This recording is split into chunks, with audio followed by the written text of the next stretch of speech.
லூக்கா எழுதிய நற்செய்தியிலிருந்து வாசகம். அதிகாரம் 17, திருவசனங்கள் 5 தொடக்கம் 10 வரை. அக்காலத்தில் திருத்தூதர்கள் ஆண்டவரிடம், எங்கள் நம்பிக்கையை மிகுதியாக்கும் என்று கேட்டார்கள். அதற்கு ஆண்டவர் கூறியது, கடுவளவு நம்பிக்கை உங்களுக்கு இருந்தால் நீங்கள் இந்த காட்டு அத்தி மரத்தை நோக்கி, நீ வேரோடு பெயர்ந்து போய் கடலில் வேரூன்றி நில் என்று கூறினால் அது உங்களுக்கு கீழ்ப்படியும். உங்கள் பணியாளர் உழுதுவிட்டோ மந்தியை மேய்த்துவிட்டோ வயல் வழியிலிருந்து வரும் பொழுது அவரிடம், நீர் உடன் வந்து உணவருந்த அமரும் என்று உங்களில் எவராவது சொல்வாரா? மாறாக, எனக்கு உணவு ஏற்பாடு செய்யுங்கள், உம்முடையை வரிந்து கட்டிக்கொண்டு நான் உண்டு குடிக்கும் வரை எனக்கு பணிவிடை செய்யும், அதன் பீர் நீர் உண்டு குடிக்கலாம் என்று சொல்வார் அல்லவா? தாம் பணித்ததை செய்ததற்காக அவர் தம் பணியாளருக்கு நன்றி கூறுவாரோ? அதுபோலவே நீங்களும் உங்களுக்கு பணிக்கப்பட்ட யாவற்றையும் செய்தபின், நாங்கள் பயனற்ற பணியாளர்கள், எங்கள் கடமையைத்தான் செய்தோம் என்று சொல்லுங்கள். இது கிறிஸ்து வழங்கும் நற்செய்தி. கிறிஸ்துவே உமக்கு புகழ். எங்கள் நம்பிக்கையை மிகுதியாக்கும். கடுகளவு நம்பிக்கை உங்களுக்கு இருந்தால் நீங்கள் இந்த காட்டு அத்திமரத்தை நோக்கி, நீ வேரோடு பெயர்ந்து கடலில் வேரூன்றில் என்று கூறினால் அது உங்களுக்கு கீழ்ப்படியும். ஆண்டவன் இயேசுவில் அன்பார்ந்தவர்களே, ஒரு முறை ஒரு தந்தை தன்னுடைய மகனை பார்த்து சொல்லுகின்றார், அருகில் இருக்கின்ற ஒரு அளவான பெரிய கல்லை சற்று நகர்த்திவிடு என்று சொல்லுகின்றார். அப்பொழுது அந்த மகனும் கீழ்ப்படிவுள்ளவனாக அந்த பெரிய கல்லை தன்னுடைய கையினாலே அசைப்பதற்கு எவ்வளவோ தரம் முயற்சிக்கிறான். ஆனால் அவனால் முடியவில்லை. ஏனென்றால் அந்த கல் மிகப்பெரிய கல்லாக இருந்தது. அவன் தந்தையிடம் பார்த்து, தந்தையிடம் என்னால் முடியாது என்று சொல்லுகிறார். அப்பொழுது அந்த தந்தை அவனை பார்த்து கேட்கிறார், நீ உன்னிடம் இருக்கின்ற எல்லா வலிமையையும், உன்னிடம் இருக்கின்ற முழு வலிமையையும் பயன்படுத்தி அந்த கல்லை நீ தள்ளினாயா என்று கேட்டார். அவன் ஆம் என்று சொல்லுகின்றான். தந்தை சொல்லுகின்றார், இல்லை, உன்னுடைய வலிமை என்று நாங்கள் சிந்திக்கிற பொழுது உன்னுடைய தந்தை உனக்கு அருகில் நான் இருக்கிறேன். நீ உன்னால் முடியாத பொழுது என்னை கேட்டிருக்க வேண்டும். என்னுடைய பலமும் உன்னுடைய பலமும் சேர்ந்துதான் உன்னுடைய பலம். உன்னுடைய பலம் என்பது உன்னுடைய தனிப்பட்ட பலம் அல்ல.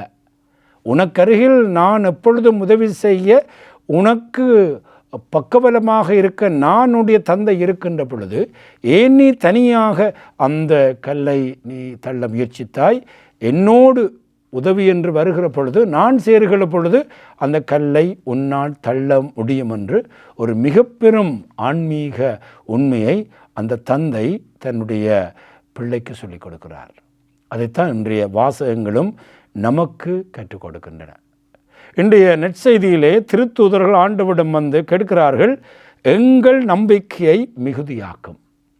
எங்களிடம் நம்பிக்கை இருக்கிறது, ஆனால் அது எங்களுக்கு காணாது, அதை கொஞ்சம் அதிகரித்து விடும் என்று கேட்கிறார்கள்.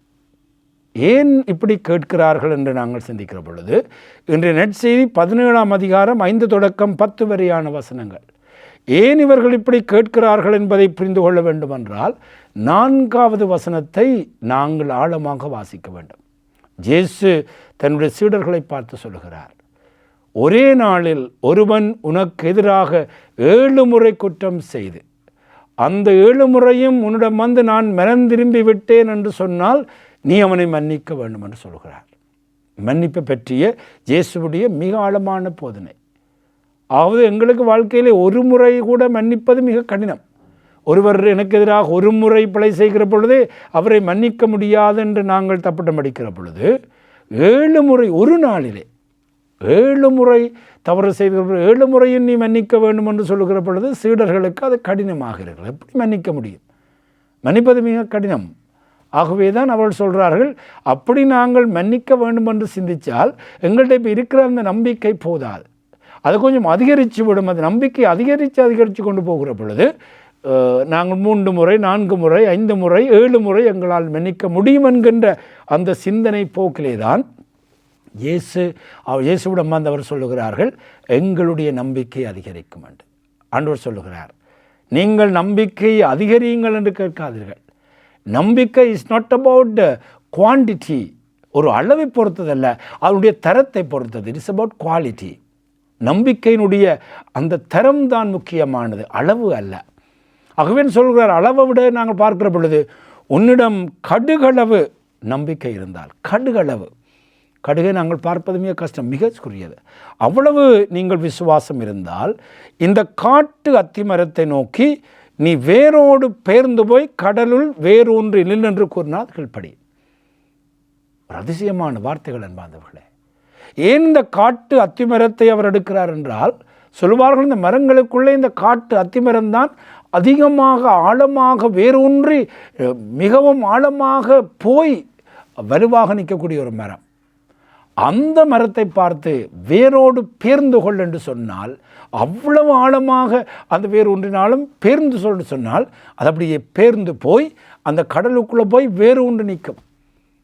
அப்படி கடலில் வேறு ஒன்று நிற்க முடியும்? அது நிற்கும். அதுதான் அந்த நம்பிக்கையினுடைய அதிசயமாக இருக்கிறதுன்னு சொல்கிறார். ஆகவே தான் நீங்கள் என்னிடம் கேட்காதீர்கள், என்ற விசுவாசத்தை அதிகப்படுத்தும் என்று கேட்கார்கள். நான் உங்களுக்கு சொல்வது, உங்களுடைய விசுவாசத்தை ஆழப்படுத்தி கொள்ளுங்கள், ஆண்டவரிலே ஆழப்படுத்தி கொள்ளுங்கள். அந்த மகன் அந்த கல்லை தன்னுடைய பாட்டிலே அங்கே தள்ள முயற்சித்தபோது தோல்வி, தன்னுடைய தந்தை இருக்கிறார் என்று சிந்திக்கிற பொழுது அதுதான் நம்பிக்கையினுடைய ஆழமாக இருக்கிறது என்பதை இன்றைய நற்செய்தி நமக்கு வெளிப்படுத்துகிறது.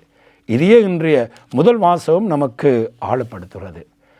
இறைவாக்கினர் அபக்கூக்கு நூலிலே அங்கே ஒரு கூக்குரலை பார்க்கிறோம்.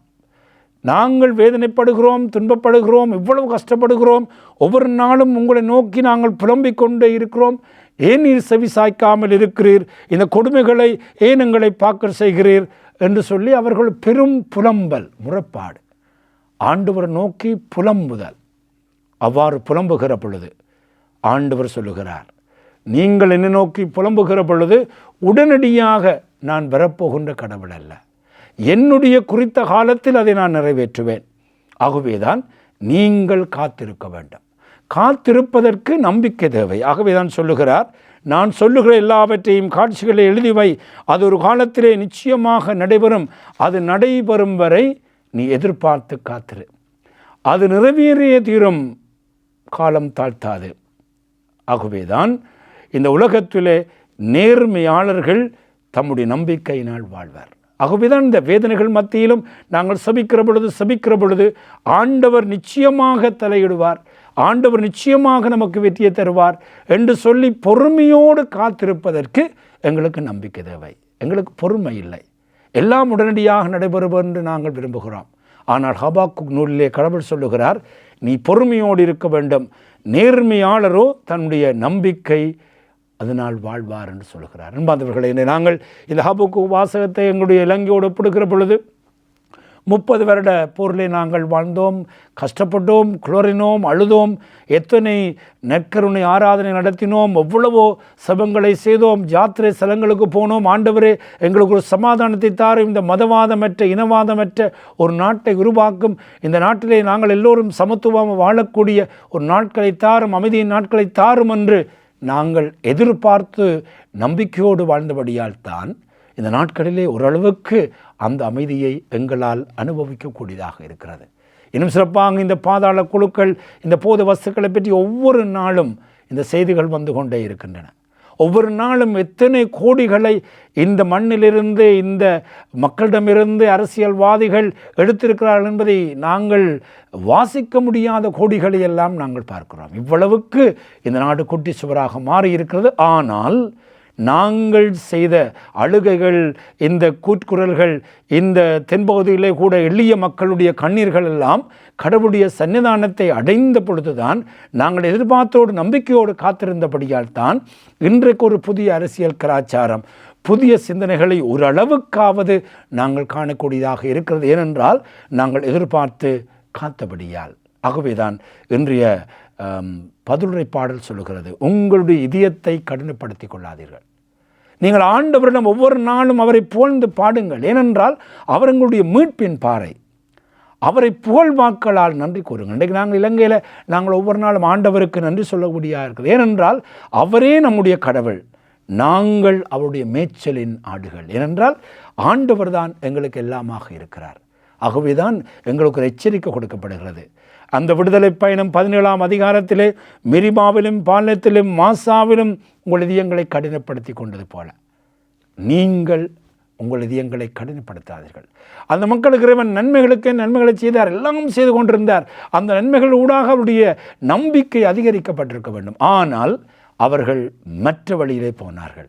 அவர்கள் என்ன சொன்னார்கள் சொன்னால், தங்களை இதயத்தை கடினப்படுத்தி இன்னும் அதிகமாக ஆண்டவர் செய்ய வேண்டும் என்று கேட்டார்களே தவிர செய்தவற்றுக்கு நன்றி சொல்லவில்லை, இதயங்களை கடினப்படுத்தி கொண்டார்கள். ஆகவேதான் நாங்களும் எங்களுடைய வாழ்க்கையில் இந்த இதயத்தை கடினப்படுத்தி கொள்ளாமல் ஆண்டவருடைய அதிசயங்கள் அற்புதங்களை எல்லாம் நாங்கள் சிந்தித்து, அவர்தான் நம்முடைய கடவுள், அவர்தான் எங்களுடைய மேய்ச்சலின் ஆடுகள், நாங்கள் அவருடைய மேய்ச்சலின் ஆடுகள் என்று ஒவ்வொரு நாளும் நன்றி புகழ்பாக்களோடும் நன்றி பாக்களோடும் அவரை நாடி செல்கிற பொழுது எங்களுடைய விசுவாசத்தை நாங்கள் ஆழமாக அறிக்கையிடுகின்றோம். ஆகவேதான் இந்த அறிவுரையை பவுல் தன்னுடைய பிள்ளை என்று வர்ணிக்கப்படுகின்ற தீமோத்தேயுக்கு 2வது வாசகத்திலே சொல்லுகிறார். அவர் சிறைக்கூடத்திலே இருக்கிறார், தன்னுடைய சாவை நோக்கி காத்து கொண்டிருக்கிறார். அப்போ அந்த சீடருக்கு அந்த பிள்ளைக்கு அறிவுரை கூறுகிறார். உன் மீது எங்களுடைய கைகளை வைத்து திருப்பணியில் அமர்த்திய பொழுது உனக்குள்ளே ஏற்பட்ட அருளை இழந்து விடாதே, மாறாக ஒவ்வொரு நாளும் ஆண்டவரிலே நம்பிக்கை கொள்ளு. அவர் சொல்லுகிறார், இயேசு கிறிஸ்துவிடம் நம்பிக்கையும் அன்பும் கொண்டு என்னிடம் நீ கேட்டு நிரந்தம் வார்த்தைகளை மேல்வரி சட்டமாக கொள். இயேசு கிறிஸ்துவிடம் நம்பிக்கை கொள் என்று சொல்கிறார். ஆகவே தான் அன்பார்ந்தவர்களே, இன்றைக்கு நாங்கள் ஆண்டவரை பார்த்து கேட்க வேண்டும், எங்களுடைய விசுவாசத்தை நம்பிக்கையை அதிகரிக்காமல் ஆழப்படுத்த வேண்டும். எப்படி ஆழப்படுத்துவது? ஒவ்வொரு நாளும் நாங்கள் ஆழப்படுத்தும். முதலாவதாக நீ ஒவ்வொரு நாளும் இறைவார்த்தையை வாசிக்கிற பொழுது, இறைவார்த்தையை ஆழமாக தியானத்தோடு வாசிக்கிற பொழுது உடைய நம்பிக்கை ஆழப்படுத்தப்படுகிறது. அருட்சாதனங்களை ஒவ்வொரு நாளும் பயபக்தியோடு பெறுகிற பொழுது, திவ்ய பலிபூசைக்கு போகிற பொழுது உன்னுடைய விசுவாசம் மிகவும் ஆழப்படுத்தப்படுகிறது. ஒவ்வொரு நாளும் நற்கருணை ஆண்டவருக்கு முன்பாக இருந்து ஒரு சில நிமிடங்கள் சபிக்கிற பொழுது உன்னுடைய நம்பிக்கை ஆழப்படுத்தப்படுகிறது. நீ ஒவ்வொரு நாளும் ஏழை எளியவர்களுக்கு ஒரு சின்ன காரியத்தை ஒவ்வொரு நாளும் செய்கிற பொழுது உன்னுடைய நம்பிக்கை ஆழப்படுத்தப்படுகிறது, உயிரூட்டப்படுத்தப்படுகிறது. ஆகவேதான் நாங்கள் எங்களுடைய நம்பிக்கை ஒவ்வொரு நாளும் உயிருள்ளதாக இருக்க வேண்டும். அது கடுகளவு இருந்தாலே போதும், அது அதிகரிக்கப்பட வேண்டிய அவசியம் இல்லை, ஆழப்படுத்தப்பட வேண்டும்.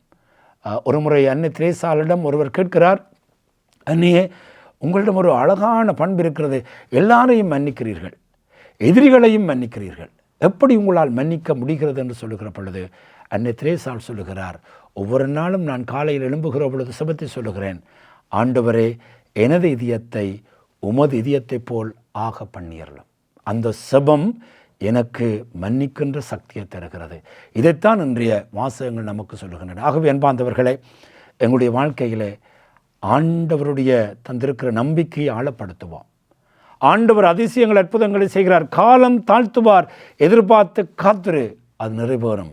நீ காத்திருக்கிற பொழுது அது நிறைவேறும். ஏனென்றால் நேர்மை உடையவர் தம் நம்பிக்கையினால் வாழ்வார். ஆகவே இறைவன் நமக்கு தந்திருக்கின்ற நம்பிக்கைக்காக நன்றி கூறுவோம். எங்களுடைய பெற்றோர்கள், எங்களுடைய மூதாதையர் தந்திருக்கிற நம்பிக்கைக்காக நன்றி கூறுவோம். அந்த நம்பிக்கை அப்படியே இருக்கிற நம்பிக்கை அல்ல, மாறாக ஆழப்படுத்தப்பட வேண்டியது. அந்த நம்பிக்கை இருந்தால் எந்த காட்டு அத்திமரமும் பேர்க்கப்படும். அதனுடைய சோதனைகளாக இருக்கலாம், கஷ்டங்களாக இருக்கலாம், துன்பங்களாக இருக்கலாம், மன்னிக்க முடியாத தன்மைகளாக இருக்கலாம், உயிருள்ள ஆழமான நம்பிக்கை இருக்கும் என்றால் எந்த காட்டு மரத்தையும் அத்தி மரத்தையும் தகர்க்கக்கூடியவர் ஆண்டவர்.